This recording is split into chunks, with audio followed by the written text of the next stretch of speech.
Aladdin Creations. Ever spotted a tiny purple dot inside a red blood cell under the microscope? That could be a Howell Jolly body, and it tells us a powerful story about the patient's immune and hematologic health.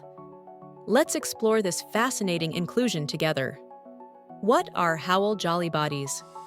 Howell Jolly bodies are small, round, dark purple nuclear remnants seen inside red blood cells. They're composed of DNA fragments that the body failed to remove during red blood cell maturation in the bone marrow. Why do they appear?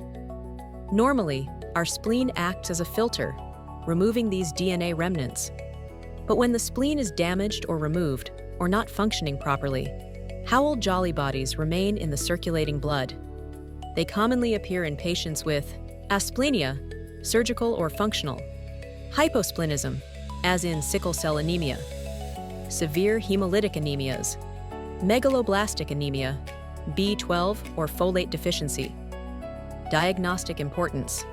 Seeing Howell Jolly bodies on a peripheral smear is a valuable diagnostic clue. It helps clinicians suspect splenic dysfunction or underlying hematologic disorders.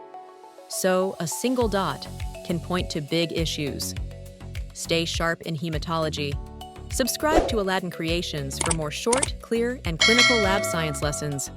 See you in the next case study.